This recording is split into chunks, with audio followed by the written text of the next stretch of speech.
الرحیم الحمد للہ الذی ہدانا لہذا وما كنا لنهتدی لولا ان ہدانا اللہ لقد جاءت رسل ربنا بالحق ثم الصلاة والسلام والتحیة والاکرام على سید الانبیاء والمرسلین خاتم النبیین بالقاسم محمد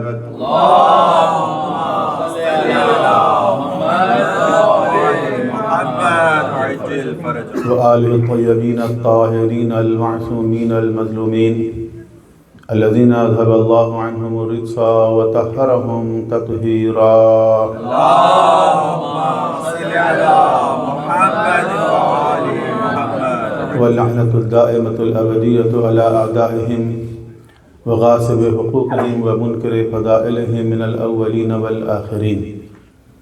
اما بعد فقد قال الله سبحانه وتعالى في كتاب مبين بسم الله الرحمن الرحيم هو الذي أرسل رسوله بالهدى ودين الحق ليظهره على الدين كله ولو كره المشركون. صلوات على محمد وآل محمد. اللهم صل على محمد وآل محمد وعجل فرجهم. حضرات محترم، ہماری گفتگو گزشتہ شب اس آیہ واقعی ہدایہ کے ذیل میں شروع ہوئی ہے کہ اس کے بارے میں نے عرض کیا کہ قرآن کریم میں 3 مقامات پر آئی ہے اور سورہ توبہ میں اس کا نشان ہے آیت نمبر 33 اور خدا بر عالم کا ارشاد ہے کہ هو الذی ارسل رسولہ بالہدی، کہ اللہ وہ ہے کہ جس نے اپنے رسول کو ہدایت اور دین حق کے ساتھ بھیجا، لِیُظْہِرَهُ عَلَى الدِّینِ کُلِّهِ، تاکہ اسے تمام باطل نظاموں پر غالب کرتے. غلبہ اسلام، یہ غلبہ فقط علمی غلبہ نہیں ہے بلکہ یہ غلبہ سیاسی غلبہ بھی ہے، فوجی غلبہ بھی ہے، اقتصادی غلبہ بھی ہے. لِیُظْہِرَهُ کا مطلب یہی ہے. وَلَوْ كَرِهَ الْمُشْرِكُونَ، خواہ یہ بات مشرکوں کو کتنی ہی بری کیوں نہ لگے. تو اسلام غالب آنے کے لیے آیا ہے، مغلوب ہونے کے لیے نہیں آیا. لیکن یہ جو خدا بند عالم کا وعدہ ہے کہ تمام باطل نظاموں پر اسلام غالب آئے گا، یہ اس وقت پورا ہوگا کہ جب حضرت قائم علیہ السلام ظہور فرمائیں گے. اللہم صل علی محمد وآل محمد. لیکن تاریخ کے مختلف ادوار میں، مختلف خطوں میں اسلام غالب آتا رہا ہے، اور خود پیغمبر کے زمانے ہی میں اسلام مدینے پر غالب آیا، بعد ازاں مکے پر غالب آ گیا، پھر طائف پر غالب آ گیا. اور اللہ کے رسول یہ بھی بتا کر گئے تھے کہ مستقبل میں اسلام اور خطوں پر بھی غالب آئے گا. لیکن جو بات میں کل آپ کی خدمت میں عرض کر رہا تھا کہ یہ جو غلبہ ہے یہ دین کا غلبہ نہیں تھا بلکہ مسلمانوں کا غلبہ تھا. مسلمان غالب آتے چلے گئے اور دین آہستہ آہستہ ان سے رخصت ہوتا چلا گیا. کیوں ہوا اس پر تفصیل سے بات ہوگی انشاءاللہ آگے. لیکن یہ بدقسمتی رہی کہ اللہ کے رسول کی رحلت کے بعد جب 25 سال گزرے تو کیفیت یہ ہو گئی کہ جس کو مولا علی نے فرمایا کہ ان لوگوں نے اسلام کی پوستین کو الٹ کے پہن لیا، الٹا کر دیا. اندر کی چیز باہر آ گئی، باہر کے اندر چلی گئی، لیفٹ والی رائٹ میں چلی گئی، رائٹ والی لیفٹ میں آ گئی. حلال حرام ہو گیا، حرام حلال ہو گیا، سنتیں بدعتیں بن گئیں، بدعتیں سنتیں بن گئیں. اس کی مثالیں تاریخ میں موجود ہیں، انشاءاللہ وقت آنے پر بیان کریں گے. تو 25 سال کے بعد یہ کیفیت آ گئی، اور مزید 25 سال کے بعد یہ ہوا کہ یزید برسر اقتدار آ گیا. مزید 25 سال کے بعد اس امت پر یزید مسلط ہوا. کسی امت پر یزید کیسے مسلط ہوتا ہے؟ یہ یزید صفت حکمران کیسے مسلط ہوتے ہیں؟ ایسے تو نہیں آ جاتے راتوں رات. اگر آپ کا نظام صحیح ہو، اگر آپ کا سسٹم صحیح ہو، اگر وہ لوگ کہ جو معاشرے کے ذمہ دار لوگ ہیں وہ اپنی ذمہ داری پوری کرتے رہیں تو سوال ہی پیدا نہیں ہوتا کہ کسی یزید صفت شخص کو موقع ملے کہ وہ اس مقام پہ جا کے بیٹھ جائے. یہ نہیں ہو سکتا. یہی وجہ ہے کہ امام حسین علیہ السلام نے جو اپنا وصیت اپنی لکھی، اس میں یہ نہیں فرمایا کہ میں یزید کی حکومت کو گرانے کے لیے جا رہا ہوں. یزید کے بارے میں تو بیان کر چکے تھے جو کل میں عرض کر چکا ہوں، بلکہ فرمایا کہ انی لم اخرج اشرا ولا بطرا ولا ظالما ولا مفسدا، میں شر پھیلانے کے لیے نہیں نکل رہا ہوں، میں اپنے نام و نمود کے لیے نہیں نکل رہا ہوں، نہ کسی پر ظلم ڈھانے کے لیے نکل رہا ہوں، نہ معاشرے میں فساد برپا کرنے کے لیے نکل رہا ہوں، بل خرجت لطلب الاصلاح فی امت جدی، میں اپنے جد کی امت کی اصلاح کے لیے نکل رہا ہوں، امت کی اصلاح کے لیے نکل رہا ہوں. یعنی حسین علیہ السلام یہ سمجھتے ہیں کہ اصل میں فساد کہاں ہے؟ اصلاح تو وہاں ہوتی ہے نا جہاں فساد ہوتا ہے. جو چیز خراب ہوتی ہے اس کو صحیح کرنے کی کوشش آپ کرتے ہیں نا. ایک کار ہے، فرض کریں اسٹارٹ نہیں ہو رہی، بہت ساری وجوہات ہو سکتی ہیں. کیا پتہ بیٹری ڈاؤن ہو گیا ہو، کیا پتہ پیٹرول نہ ہو، کیا پتہ کرنٹ نہ آ رہا ہو، بہت ساری وجوہات ہو سکتی ہیں. پھر آپ لے کر جاتے ہیں، کسی دکھاتے ہیں میکینک کو، وہ بتاتا ہے کہ اصل میں یہاں اصلاح کی ضرورت ہے، آپ کی بیٹری پرانی ہو چکی ہے. تو جہاں پر خرابی ہوتی ہے اصلاح وہاں کی جاتی ہے. امام حسین علیہ السلام فرما رہے ہیں کہ میں جو نکل رہا ہوں وہ اپنی جد کی امت کی اصلاح کے لیے نکل رہا ہوں، امت کی اصلاح کے لیے نکل رہا ہوں. تو خرابی کہاں ہے؟ خرابی امت میں ہے نا کہیں نہ کہیں. اس لیے حسین سمجھتے ہیں کہ امت کی اصلاح کی ضرورت ہے. اب کیا خرابی ہے امت میں؟ خرابی بہت سی قسموں کی ہوتی ہے. اخلاقی خرابی ہو سکتی ہے، معاشرتی خرابی ہو سکتی ہے، سیاسی خرابی ہو سکتی ہے. کیا امت نماز نہیں پڑھ رہی تھی؟ امت نماز بھی پڑھ رہی تھی. روزے نہیں رکھ رہی تھی، روزے بھی رکھ رہی تھی. تلاوت قرآن نہیں کر رہی تھی، تلاوت قرآن بھی کر رہی تھی. طواف کعبہ نہیں کر رہی تھی. پوری امت کعبے کا طواف کرنے کے لیے تو آئی جب حسین کعبے کو چھوڑ کے جا رہے تھے.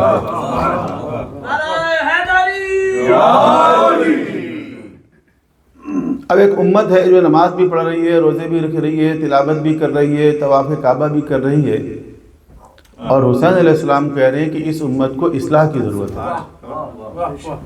کہاں خرابی ہے؟ کہیں تو خرابی ہے نا جس کی اصلاح چاہیے. وہ اصلاح کیا ہے؟ ہاں، اگر امت نماز نہ پڑھ رہی ہوتی تو حسین نماز کی تبلیغ کرتے کہ بھئی نماز پڑھو، نماز دین کا ستون ہے. الصلاۃ عمود الدین، الصلاۃ معراج المومن. تو نماز تو پڑھ رہی ہے امت. خرابی کہاں پر ہے؟ خرابی یہ ہے کہ ایک ایسی امت کہ جو نماز بھی پڑھ رہی ہے، روزے بھی رکھ رہی ہے، طواف بھی کر رہی ہے، اور بہت سارے دینی امور ایکٹیویٹیز پرفارم کر رہی ہے، لیکن اس کے اندر یہ شعور نہیں ہے، یہ بصیرت نہیں ہے کہ ہمارے سروں پر یزید جیسا فاسق، فاجر، زانی، شرابی، کتوں اور بندروں سے کھیلنے والا، تنبورے بجانے والا، گانے سننے والا، یہ امیر المومنین بن کر بیٹھ گیا ہے، اور یہ امت اس کو برداشت کر رہی ہے. یہ امت اس کے خلاف اٹھ نہیں رہی ہے، یہ امت احتجاج تک نہیں کر رہی ہے. اس قدر بے حس امت ہو گئی ہے کہ جانتی ہے یزید کو، پہچانتی ہے، ایسا نہیں کہ نہیں جانتی. اور اگر فرض کرے کوئی نہیں بھی جانتا ہو تو حسین علیہ السلام تعارف کرا چکے ہیں کہ یزید رجل فاسق قاتل النفس المحترمہ معلن بالفسق. یزید جو ہے وہ فاسق ہے، شرابی ہے، شارب الخمر، محترم انسانوں کا قاتل ہے، اور معلن بالفسق ہے، علی الاعلان فسق و فجور کرتا ہے. ایک انسان فسق و فجور کرتا ہے، ایک انسان گناہ کرتا ہے تو کچھ حیا کرتا ہے یا خدا سے حیا نہیں کرتا ہے تو کم از کم بندوں سے حیا کرتا ہے. لیکن ایک انسان وہ ہے کہ نہ وہ خدا سے حیا کرتا ہے نہ مخلوق خدا سے حیا کرتا ہے. وہ اس قدر جسور اس قدر بے غیرت ہو گیا ہے. اور یہی نہیں بلکہ وہ پیغمبر کے جانشین پیغمبر کے والد سے یہ مطالبہ کر رہا ہے کہ آپ میری بیعت کر لیں. امت تماشا دیکھ رہی ہے، امت برداشت کر رہی ہے، امت قبول کر رہی ہے. تو جس امت کے اندر یہ بے حسی ہو، ایسی امتوں پر یزید مسلط ہوتا ہے. ایسی امتوں کا مقدر یہی ہوتا ہے کہ ان پر یزید جیسا فاسق و فاجر مسلط ہو اور وہ ان کو ذلیل کرے. ایسے امت کو عزت نہیں ملتی ہے. عزت کن کو ملتی ہے؟ عزت ان کو ملتی ہے کہ جو حسین علیہ السلام کی طرح ظالم کی آنکھوں میں آنکھیں ڈال کے بات کرتے ہیں. مثلی لا یبایع مثلا، مجھ جیسا اس جیسے کی بیعت نہیں کرتا. بیعت کیا چیز ہے؟ بیعت کا مطلب یہ ہے کہ آپ اس چیز کو قبول کر لیں کہ میں آپ کا موسٹ اوبیڈینٹ سرونٹ. بیعت یعنی سرنڈر، بیعت یعنی سبمیشن، الیجنس یعنی سرنڈر. تو ہر دور کا ظالم یہی چاہتا ہے کہ اس کے سامنے سرنڈر ہو جاؤ، اس کے سامنے سبمٹ ہو جاؤ، اور کوئی آپشن نہیں ہے. وہ جو کہتے ہیں ہم تو غیر جانبدار ہو گئے، جیسے کل میں عرض کر رہا تھا نا، انہوں نے کہا میرا کیا تعلق ہے بھائی؟ نہیں، یہ غیر جانبدار نہیں ہے. اولاً تو حق اور باطل کا جب معرکہ ہوتا ہے، ظالم اور مظلوم کے درمیان جب معرکہ ہو تو اس میں غیر جانبداری کوئی چیز نہیں ہوتی. یہ غیر جانبداری جو ہے یہ ظالم کو سپورٹ کرنا ہے. یہ غیر جانبداری نہیں ہے. آپ دیکھ لیں اٹھا کر تاریخ، جن لوگوں نے غیر جانبداری کی بات کی وہ کہاں گئے؟ الٹیمیٹلی پھر یزید کی بیعت میں چلے گئے نا. تو یہ غیر جانبداری جو ہے یہ کیموفلیج ہے کہ بھئی ہم غیر جانبدار ہیں، ہمارا کوئی تعلق نہیں. آپ کا تعلق ہے. تو غیر جانبداری کے پردے میں جانا چاہتے ہیں. حق اور باطل کے درمیان جب کلیئر ہو تو اس وقت آپ کو یا حق کا ساتھ دینا ہے یا باطل کا ساتھ دینا ہے، ظالم کا ساتھ دینا ہے یا مظلوم کا ساتھ دینا ہے. بر محمد و آل محمد صلوات.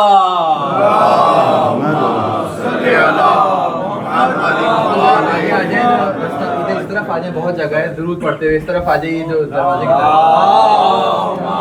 صلی اللہ محمد و آل محمد عجل فرجہم یا علی. ڈاکٹر علی شریعتی کا جملہ ہے، بڑا سخت ہے وہ، لیکن ہے حقیقت.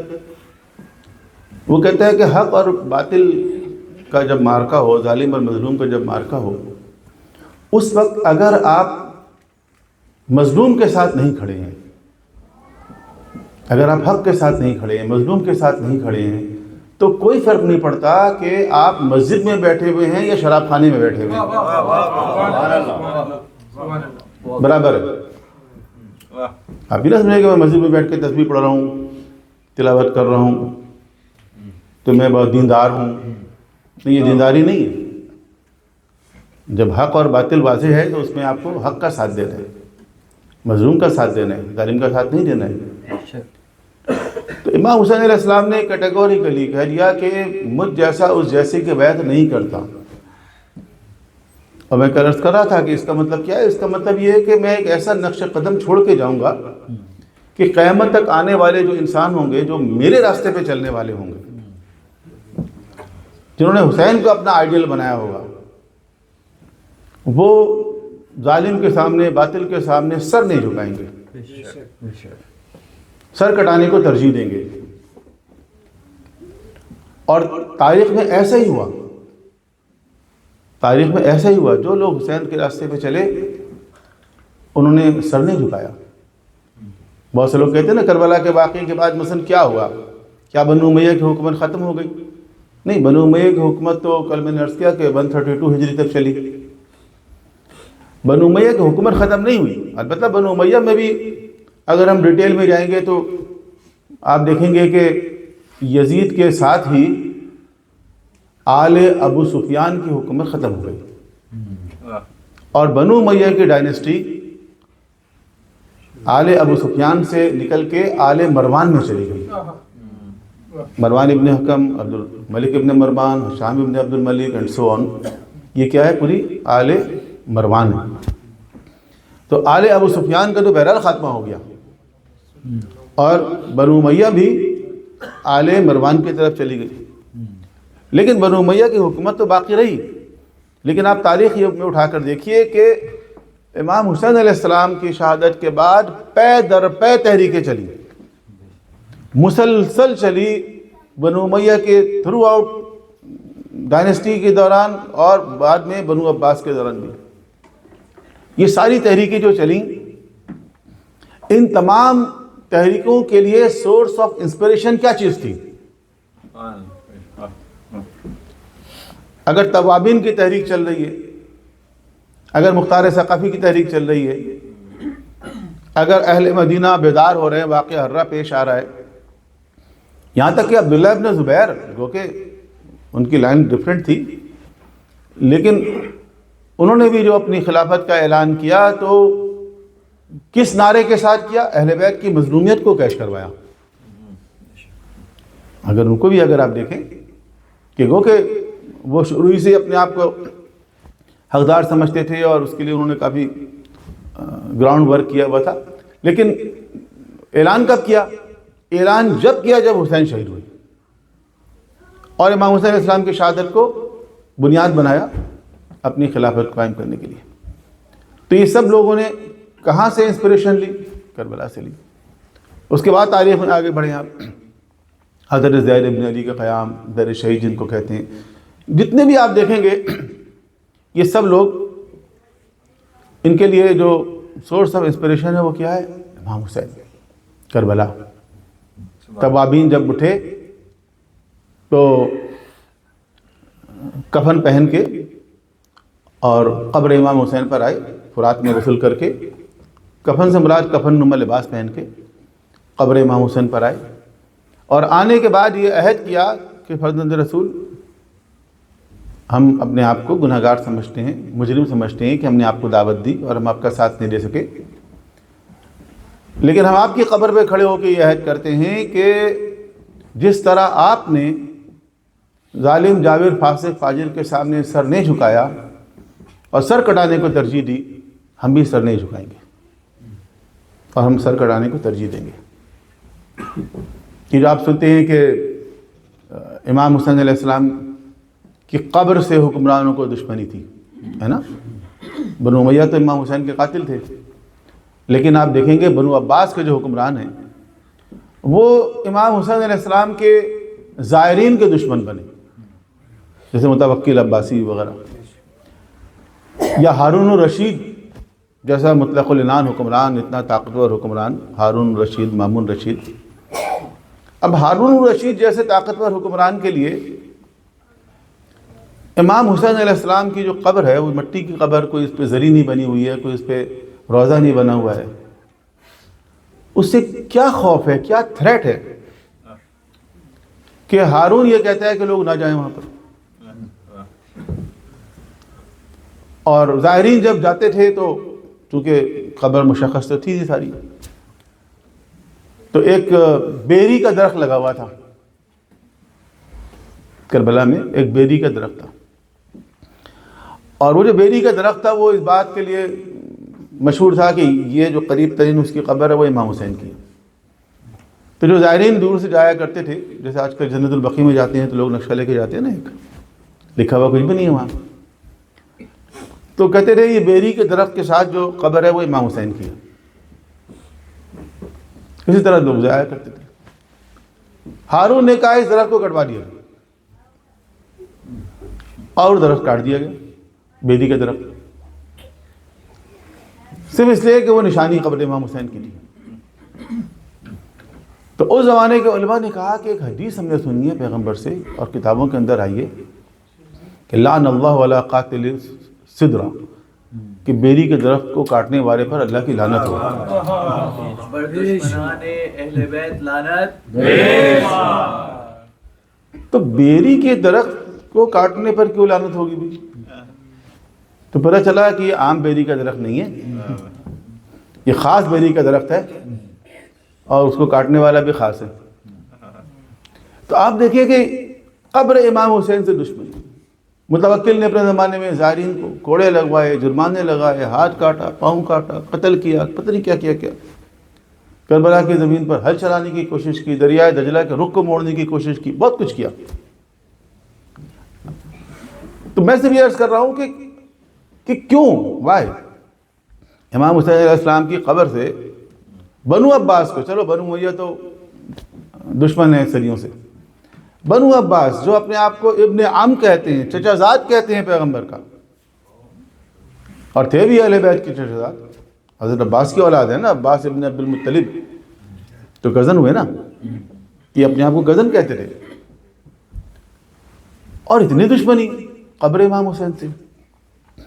تو یہ دشمنی کیا تھی؟ یہ دشمنی یہی تھی کہ جو انقلابی تحریکیں چلتی تھیں وہ قبر امام حسین پر آ کے یہ عہد کرتی تھیں کہ بولا ہم یہ عہد کر رہے ہیں کہ جس طرح آپ نے سر نہیں جھکایا ہم بھی سر نہیں جھکائیں گے۔ تو یہ معلوم کرتے تھے کہ ہم نے اتنے لوگوں کو قتل کروا دیا، سادات کو اور اہل بیت اطہار کو قید میں رکھ دیا، زہر سے شہید کر دیا، سب کچھ کر دیا، پھر ان کو انسپریشن مل کہاں سے رہی ہے؟ پتہ چلے یہ انسپریشن قبر امام حسین سے مل رہی ہے۔ تو اس نے کہا اس قبر کو ڈھا دو، گرا دو، بہا دو، لیکن بہرحال چشم فلک نے دیکھا، کس نے کہا بیا بیا متوکل ببن مزار حسین، متوکل آؤ دیکھو مزار حسین، تمہارا تو نام و نشان بھی نہیں ہے، تمہاری تو قبروں کا نشان بھی نہیں ہے، لیکن مزار حسین آج تک مرجع خلائق بننے والا ہے۔ صلوات پڑھے محمد والے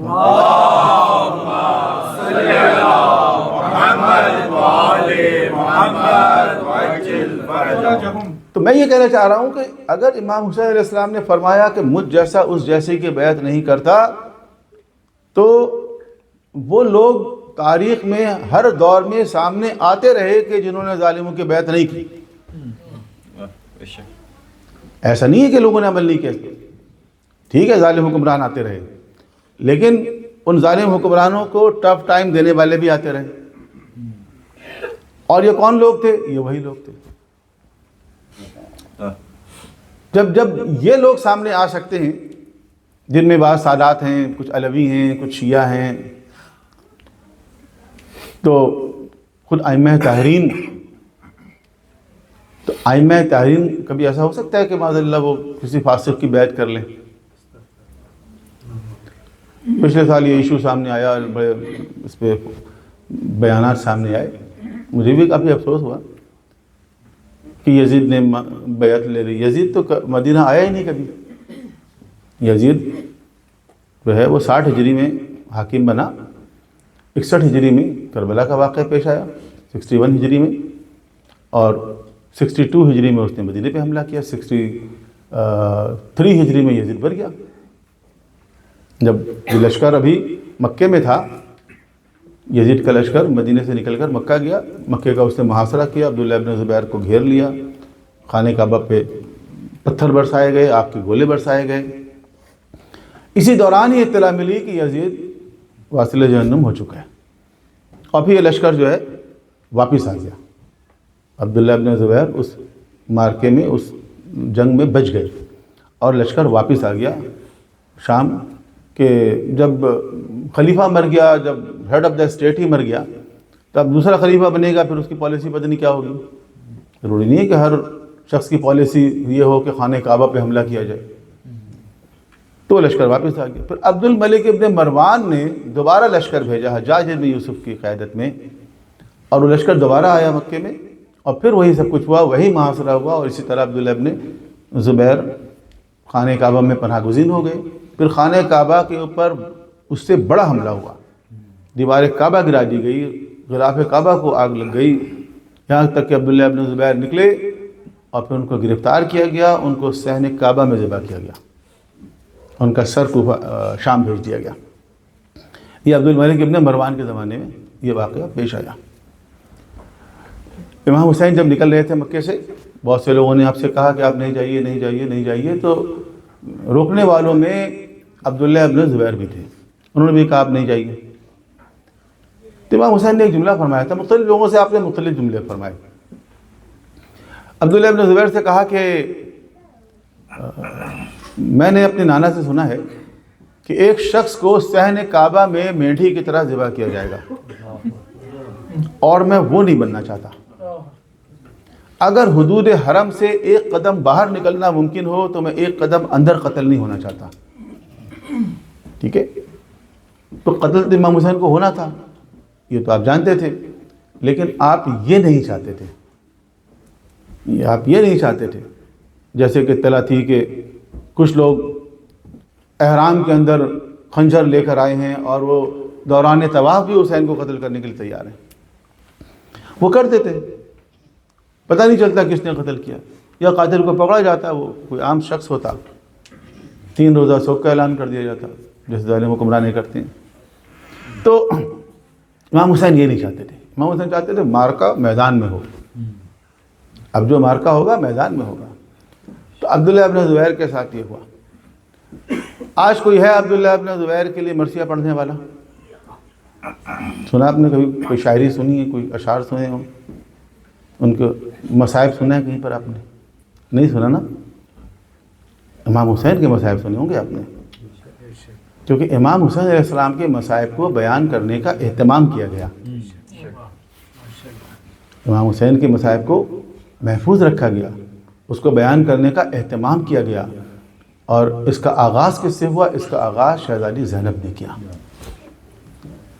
اب پتہ چلا کہ لوگ وآل بیت محمد بلندر صلوات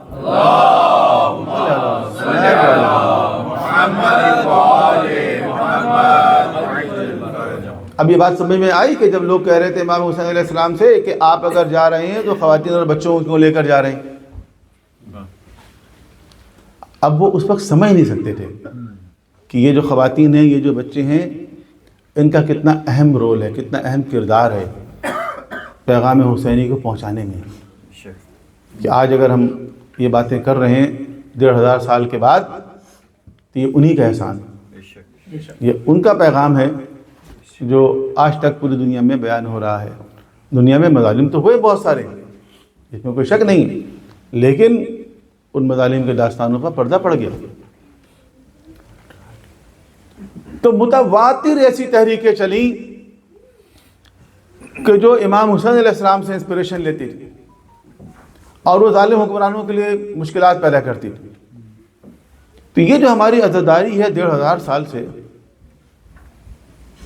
اس کا ہدف و مقصد یہی ہے کہ وہ حرارت، وہ جذبہ جس کو اللہ کے رسول نے ایک حدیث میں بیان فرمایا ہے کہ ان فی الحسین بھی ہے، فی قتل الحسین بھی، حرارت لقلوب المؤمنین، کہ حسین کی شہادت میں مومنین کے دلوں کے لیے ایک ایسی حرارت ہے لن تبرد ابدا، جو کبھی سرد نہیں ہوگی۔ یہ حرارت باقی رہے گی، امام حسین اس حرارت کا سبب ہے۔ بر محمد وآل محمد بلندر صلوات اللہم صلی علی محمد وآل محمد۔ جب اسیروں کا کاروان یزید کے سامنے آیا، مصائب نہیں پڑھ رہا میں، یہ اسیروں کا کاروان یزید کے سامنے آیا اور تشت میں سر حسین رکھا گیا ہے نا، اور اسیران حرم سامنے کھڑے تھے، امام سجاد اسیر تھے، ہاتھوں میں ہتھکڑیاں تھیں، پاؤں میں بیڑیاں تھیں۔ یزید اپنی فتح کا جشن منا رہا تھا، کفریہ اشعار کہہ رہا تھا، 700 کرسی نشین بیٹھے ہوئے تھے۔ یزید نے سید سجاد سے یہ کیوں نہیں کہا کہ دیکھو تمہارے والد نے میری بیعت نہیں کی تو میں نے ان کے ساتھ یہ سلوک کیا، اب تم میری بیعت کر لو؟ یزید کہہ سکتا تھا نا کہ تمہارے والد نے میری بیعت نہیں کی، میں نے ان کے ساتھ یہ سلوک کیا، اب تم میری بیعت کر لو۔ امام سجاد اسیر بھی تھے، یزید نے نہیں کی یہ بات۔ کیوں نہیں کی؟ کیونکہ یزید سمجھ چکا تھا کہ اس گھرانے سے بیعت کا مطالبہ کرنے کا جواب کیا ملتا ہے. امام حسین تو مدینے میں تھے، مدینہ تو امام حسین کا شہر تھا، وہاں بیعت کا مطالبہ ہوا تھا. سیر سجاد تو اسیر ہیں، اب مطالبہ کر لے یزید کہ بیعت کر لو. نہیں، وہ جانتا ہے کہ اس گھرانے سے بیعت کا مطالبہ نہیں کیا جا سکتا، اور اگر کیا جائے گا تو اس کا جواب حسین ایک مرتبہ دے چکے ہیں، اور یہی جواب ان سب کا جواب.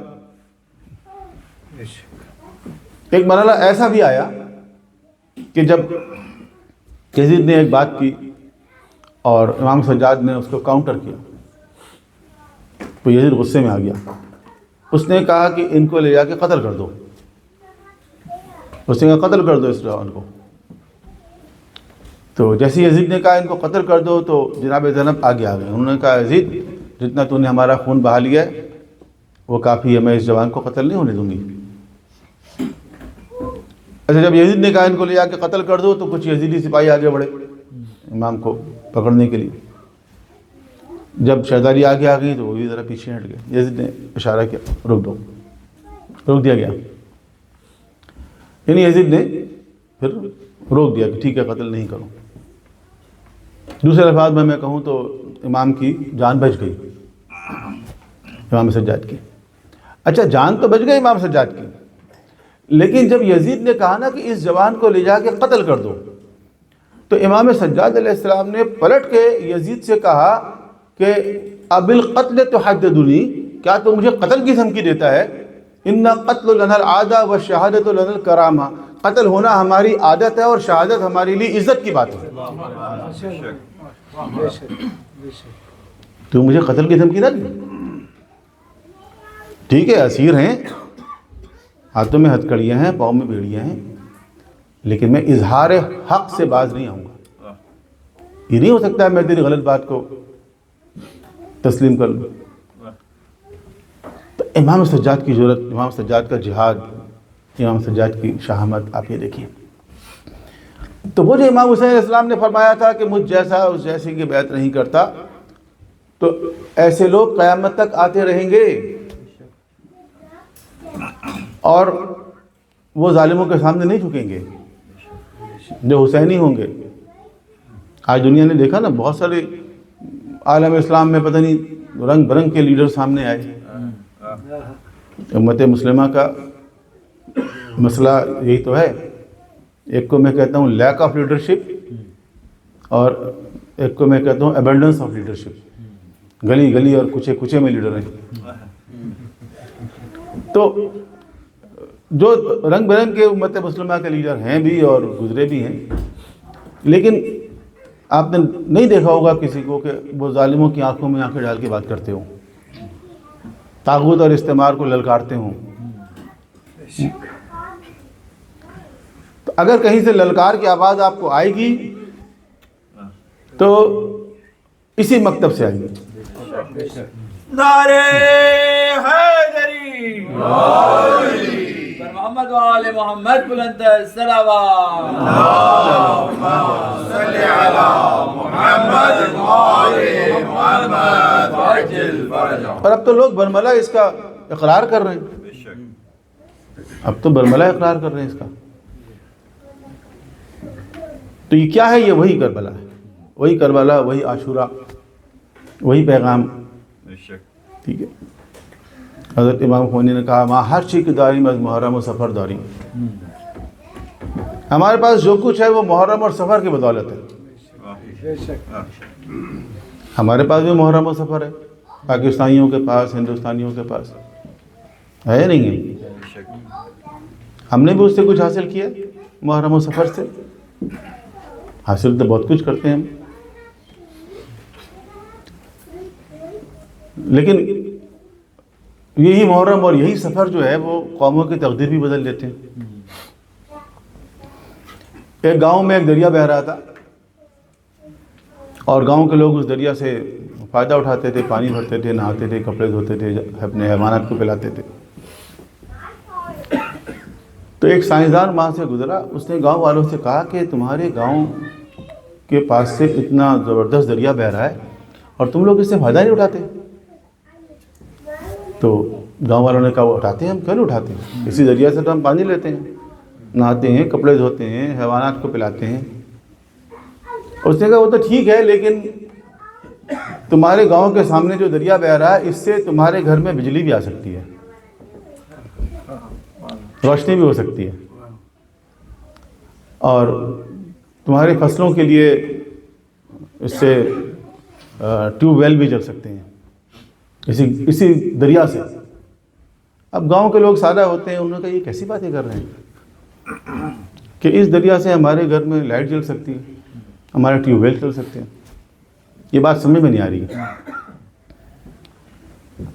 پھر اس شخص نے کوشش کر کے مل جل کے وہاں پر ایک ٹربائن لگا دیا, اس سے بجلی جنریٹ ہونے لگی, لائٹ آ گئی, ٹیوب ویل چلنے لگی. اب لوگوں نے کہا ہو ہمیں تو پتہ ہی نہیں تھا, یہ دریا تو صدیوں سے بہہ رہا تھا.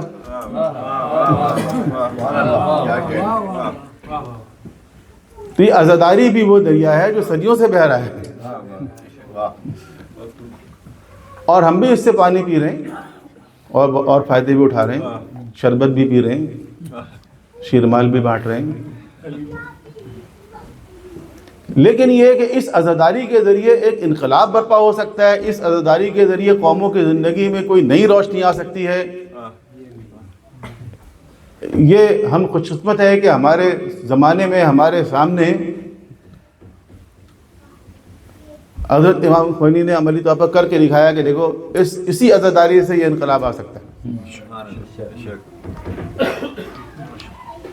تو اسی عزاداری کے اندر یہ پوٹینشیل ہے. وہ کیا چیز ہے؟ وہ فکر امام حسین ہے کہ جو کسی ظالم کے سامنے جھکنے نہیں دیتی. یہ امام حسین کی فکر ہے نا, عزاداری یعنی امام حسین کی فکر. تو امام حسین علیہ السلام فرما رہے ہیں کہ میں اس امت کی اصلاح کے لیے نکل رہا ہوں. اريد ان آمر بالمعروف وانہی عن المنکر, میں تو امر بالمعروف کرنا چاہتا ہوں, میں نہی عن المنکر کرنا چاہتا ہوں. واسیر بسیرت جدی, اور میں اپنے جد کی سیرت پہ چلنا چاہتا ہوں. وہ ابی علی ابن ابی طالب, اور اپنے والد گرامی مولا کائنات علی ابن ابی طالب علیہ الصلوۃ والسلام کی سیرت پہ چلنا چاہتا ہوں. اللہم صلی علی محمد و آل محمد وعجل فرجہم. یعنی حسین علیہ السلام فرماتے ہیں کہ میں جس راستے پہ چل رہا ہوں یہ کوئی نیا راستہ نہیں ہے. دیکھیے ہم جب کہہ رہے ہیں حسینیت, فکر حسینی, یہ کوئی نئی چیز نہیں ہے, یہ وہی دین اسلام ہے, وہی سیرت پیغمبر ہے, وہی سیرت امیر المومنین ہے. یہ الگ بات ہے کہ ہم سیرت پیغمبر کو اس طرح نہیں پڑھتے یا اس طرح نہیں بیان کرتے, ورنہ یہ وہی سیرت ہے, وہی قرآن ہے, وہی اسلام ہے. لیکن وقت گزرنے کے ساتھ ساتھ سیرت پیغمبر پر, تعلیمات قرآن پر ایسی گرد جم گئی کہ اس کی حقیقی تعلیمات جو ہے وہ مسخ ہو گئیں, رہ گئی رسم ازاں, روح بلالی نہ رہی. تو حسین علیہ السلام اٹھ کر سامنے آئے, آپ نکل کر آئے کہ یہ امت نماز پڑھ رہی ہے, یہ امت روزے رکھ رہی ہے, امت تلاوت قرآن کر رہی ہے, لیکن یہ امت تو بے ہوش ہو چکی ہے. جو اس کی ذمہ داری ہے وہ سمجھ نہیں رہی ہے. اب اس امت کو ہوش میں لانا ہے, جگانا ہے, بیدار کرنا ہے. احیاء کا مطلب بیدار ہی ہے, بیدار کرنا ہے. امت سو گئی. ایک انسان بے ہوش ہو جائے, آپ پانی کی چھینٹیں دیں گے وہ اٹھ جائے گا. ایک انسان بے ہوش ہو جائے, پانی کی چھینٹیں دیتے ہیں نا اس کو اٹھانے کے لیے, پوری امت سو رہی ہے. یہ پانی کی چھینٹوں سے نہیں اٹھے گی, یہ خون کے چھینٹوں سے اٹھے گی. یہ پوری امت سو رہی ہے نا. اب یہ پانی کی چھینٹوں سے اٹھنے والی امت نہیں ہے. پر محمد و آل محمد صلوات. اللہم صلی علی محمد و آل محمد وعجل فرجہم. بارے دیگر نعرے سلوات. اللہم صلی علی محمد و آل محمد وعجل فرجہم. تو امت خون کی چھینٹوں سے اٹھے گی. کون دے گا خون کی چھینٹیں؟ خون کی چھینٹیں کون دے گا؟ لوگ تو رخصت پر ہیں نا، لوگ تو رخصت پر ہیں. کس نے کہا نا کہ مال اسلام نے بانٹا تو ہزاروں موجود، خون اسلام نے مانگا تو 72 نکلے. پر محمد والے محمد بلندتر صلوات. صلی علی محمد وآل محمد. کون قربانی دیتا ہے؟ قربانی وہ دیتا ہے جو اون کرتا ہے کہ یہ ہماری چیز ہے، جو سمجھتا ہے کہ یہ دین ہمارا ہے، یہ شریعت ہماری ہے، یہ میرے جد لے کر آئے ہیں، ہمارے گھر میں فرشتے اترے ہیں. جو اون کرتا ہے وہ اس کی خاطر قربانی دیتا ہے. دوسرے لوگ اپنے فائدہ اٹھاتے ہیں، اپنے راستے پہ چلے جاتے ہیں. تو دین اسلام کو اون کرنے والا کوئی نہیں تھا. اس طرح اون کرنے والا کہ اس کی خاطر قربانی دے. تاریخ میں کس نے قربانی دی؟ کربلا میں کون ہے؟ آل علی، آل جعفر، آل عقیل، آل ابو طالب. کربلا میں آل ابو طالب ہے نا قربانی دینے والے. اور بھی مقدس لوگ تھے، پیغمبر کے چچا بھی تھے، ان کی اولادیں بھی تھیں. And they were enjoying their status, ایسی بات نہیں ہے. لیکن قربانی کا جہاں آپ کو وقت نظر آئے گا وہاں آل ابو طالب نظر آئے گی. بس آج ایک چونکہ 2 شہزادوں کا تذکرہ کرنا ہے، کوشش کروں گا میں کہ اس واقعے کو بیان کر دوں آپ کے سامنے. یہ 2 بچے ہیں کہ جو نہیں معلوم کس طرح ابن زیاد کی قید میں پہنچ گئے. مختلف باتیں بیان کی جاتی ہیں. کوئی کہتا ہے کہ یہ 2 بچے جناب مسلم کے ساتھ گئے تھے، لیکن تاریخ سے ثابت کرنا مشکل ہے کہ جناب مسلم کے ساتھ بچے بھی تھے. پھر کوئی کہتا ہے کہ یہ اسیران کربلا کے ساتھ اسیر ہو گئے تھے اور قید میں رہ گئے تھے. تو یہ بھی مشکل لگ رہا ہے. پھر کوئی کہتا ہے کہ یہ بچے جو ہیں وہ عصر عاشور کہ جب خیموں پر حملہ کیا گیا تو کئی بچیاں شہید ہو گئیں، اس میں گھوڑے کے ٹاپوں کے نیچے آ گئے. تو اس وقت شاید یہ بچے وہاں سے بچھڑ گئے اور پھر کسی طرح الغرض 3-4 مختلف باتیں بیان کی جاتی ہیں. خلاصہ اس کا یہ ہے کہ کسی نہ کسی طرح یہ بچے 2 بچے مسلم ابن عقیل کے، ایک کا نام ابراہیم ہے، ایک کا نام محمد، یہ کسی طرح ابن زیاد کے قید میں پہنچ گئے. اور ابن زیاد نے ایک زندان بان کو، ایک جیلر کو کہا کہ ان بچوں کو قید میں رکھو اور ان کو بہت کم کھانا اور پانی دینا.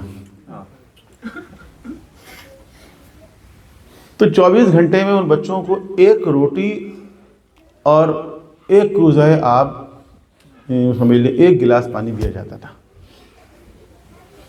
اور اس طرح کم و بیش 1 سال گزر گیا. جب 1 سال گزر گیا تو دونوں بھائیوں نے آپس میں بات کی اور کہا کہ یہ جس طرح ہم زندگی گزار رہے ہیں لگتا ہے اسی قید خانے میں مر جائیں گے ہم. تو ہمیں اس جیلر سے، اس زندان بان سے بات کرنی چاہیے. تو جب وہ کھانا پہنچانے کے لیے آیا، وہ 1 روٹی اور پانی، تو انہوں نے اس سے بات کی اور کہا کہ تو محمد رسول اللہ کو پہچانتا ہے؟ اس نے کہا تم بچوں ہم اللہ کے رسول ہیں، ہم ان پر ایمان رکھتے ہیں، ہم ان کا کلمہ پڑھتے ہیں. تو ان بچوں نے کہا کہ ہم اطرت پیغمبر ہیں، ہم اسی نبی کی اطرت ہیں.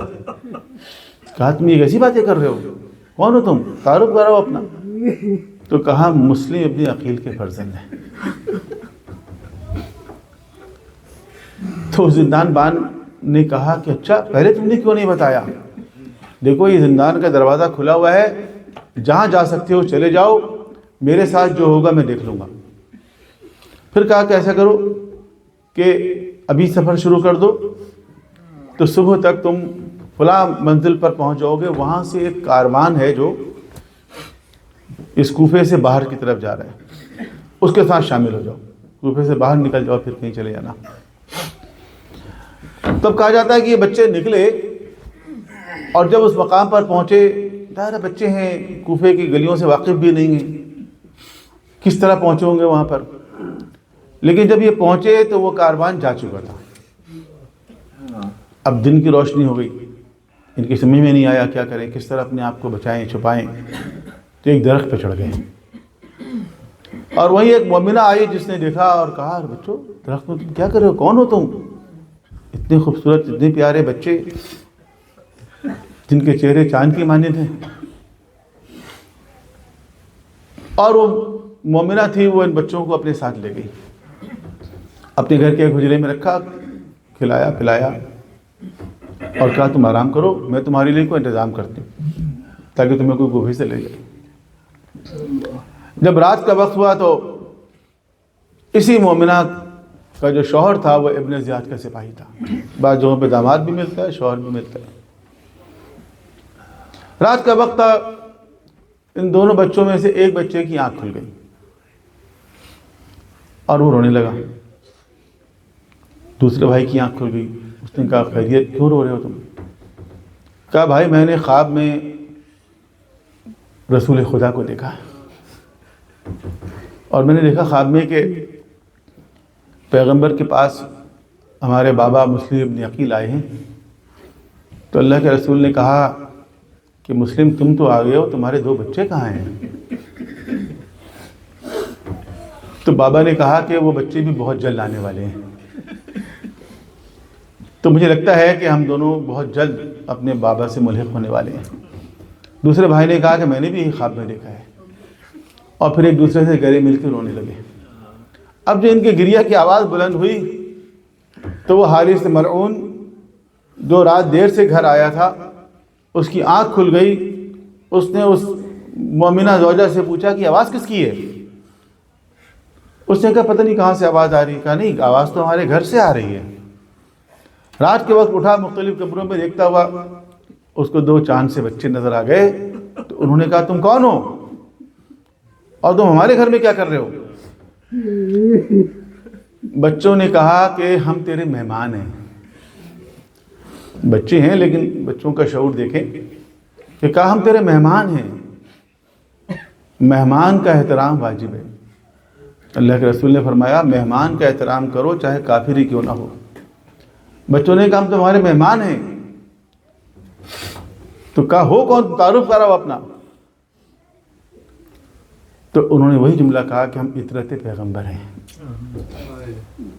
کہا تم مسلم ابن عقیل کے فرزند تو نہیں ہو؟ میں تمہاری تلاش میں دن بھر ادھر ادھر مارا مارا پھرتا رہا، تم میرے گھر میں بیٹھے ہوئے ہو۔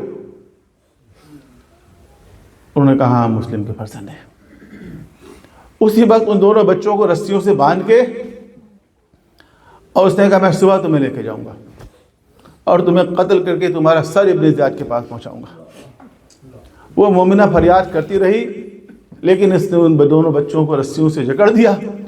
جب صبح کا وقت ہوا تو ان دونوں بچوں کو اپنے ساتھ لے کر گیا، اپنے غلام اور اپنے بیٹے کو بھی ساتھ لے کر گیا، اور نہر فرات کے کنارے جا کے اپنے غلام سے کہنے لگا ان کے سر تن سے جدا کر دو۔ جیسے غلام تلوار لے کے آگے بڑھا تو ان بچوں میں سے ایک نے کہا کہ ارے تو سیاہ فام غلام، تیری شکل تو بلال حبشی سے ملتی ہے۔ اس نے کہا تم کیسے جانتے ہو بلال کو؟ کہا ہم پیغمبر کی اطرت ہیں۔ اس نے کہا اچھا تم پیغمبر کی اطرت ہو؟ ارے مجھے کیا کرنے کے لیے کس نے یہ کہہ کے اس نے تلوار پھینکی اور نہر میں چھلانگ لگا کے چلے گئے۔ پھر اس نے اپنے بیٹے کو کہا کہ قتل کرو، بیٹے نے بھی انکار کر دیا۔ جب بیٹے نے بھی انکار کیا تو ایک مرتبہ اس نے خود تلوار نکالی اور کہا کہ میں خود تمہیں قتل کروں گا۔ جیسے اس نے کہا میں قتل کروں گا، بچوں نے کہا کہ تو کیوں قتل کرنا چاہتا ہے، تو ہمیں ایسا کر غلام بنا کے بیچ دے۔ اس نے کہا نہیں، مجھے تمہارے سر ابن زیاد کو پیش کرنا ہے۔ انہوں نے کہا اچھا ابن زیاد کے سامنے ہمیں پیش کر دے زندہ۔ اس نے کہا نہیں، ابن زیاد کے سامنے تمہارے سر پیش کروں گا تاکہ وہ زیادہ خوش ہو، زیادہ انعام دے جیسے بچوں کو احساس ہوا کہ اب تو وہ قتل کرنا چاہتا ہے، بچوں نے کہا اچھا ہمیں ایک 4 رکعت نماز پڑھنے کی اجازت دے دے۔ بچوں نے نماز پڑھی، جیسے نماز پڑھی تو پہلے ایک بھائی نے کہا کہ مجھے قتل کر دے، دوسرا بھائی آگے بڑھ کے کہتا نہیں پہلے مجھے قتل کر دے۔ الغرض ایک بھائی کو اس نے قتل کیا، ان کے سر کو اپنی ٹوکری میں رکھا جس میں ناظرین کو دریا میں بہا دیا، جس میں ناظرین پانی میں ٹھہرا رہا، یہاں تک کہ دوسرے کو قتل کیا، دوسرے کے سر کو ٹوکری میں رکھا، اس کے جسم کو دریا میں ڈالا، دونوں بھائی کے جسم آپس میں بغلگیر ہوئے اور اس کے بعد نہر کے ساتھ بہتے ہوئے چلے گئے اس مقام پہ جہاں ان کی قبر موجود ہے۔ یہ ظالم دونوں بچوں کے سر لے کر آیا ابن زیاد کے سامنے جا کر، جیسے ہی اس نے سر کو رکھا، ابن زیاد اتنا ظالم تھا لیکن 2 ننھے بچوں کے سر جب اس کے سامنے آئے، ایک مرتبہ اپنی جگہ سے کھڑا ہو گیا، 3 مرتبہ کھڑا ہوا، 3 مرتبہ بیٹھا، کہنے کا ظالم یہ کس کے سر لے کر آیا ہے؟ کہا یہی وہ 2 بچے ہیں مسلم کے جن کے لیے تو نے کہا تھا تلاش کیا جائے۔ تو اس نے کہا تو نے زندہ کیوں نہیں پیش کیا ان کو؟ کہا نہیں، ہم نے سوچا کہ اگر سر پیش کیا جائے گا تو زیادہ خوش ہوگا۔ ابن زیاد نے کہا اچھا بچوں نے کچھ کہا تھا قتل ہوتے وقت؟ کہا بچوں نے کہا تھا کہ یا احکم الحاکمین، اے بہترین فیصلہ کرنے والے، ہمارے اور اس کے درمیان فیصلہ کر دے۔ ابن زیاد کہتے بس فیصلہ ہو گیا، اس ظالم کو لے کر جاؤ اور اسی جگہ اس کو قتل کرو جہاں اس نے بچوں کو قتل کیا۔ اللہ لعنت اللہ علی القوم الظالمین۔ وَسَيَعْلَمُ الَّذِينَ ظَلَمُوا أَيَّ مُنْقَلِبٍ يَنْقَلِبُ۔ بار اللہ ہمارے ذکر کو اپنی بارگاہ میں قبول فرما، ہمیں قرآن کریم اور سیرت معصومین کے مطابق اپنی زندگی استعمال کرنے کی توفیق عطا فرما، ہمارے جوانان عزیز کو علم و عمل کی دولت سے مالا مال فرما، مسلمانوں کے درمیان اتحاد اور اتفاق کو فروغ عطا فرما، جہاں جہاں مسلمان عالم کفر کے خلاف ظلم ستم کے خلاف اور سر پیکار ہیں ان سب کو کامیابی عطا فرما۔ بار اللہ تمام مخلص رہنما جو اسلام اور مسلمانوں کی سربلندی کے لیے کوشاں ہیں ان سب کو طول عمر عطا فرما، اس روئے زمین کو عدل انصاف سے پر کرنے کے لیے شہداء کربلا کا انتقام لینے کے لیے اپنے حجت کے ظہور میں تاجیل فرما، ہم سب کو امام علیہ السلام کے انصار اوان میں سے قرار دے۔ ربنا تقبل منا انك انت السميع العليم برحمتك يا ارحم الراحمين، وصلی اللہ علی محمد وآلہ الطاہرین۔ یا حسین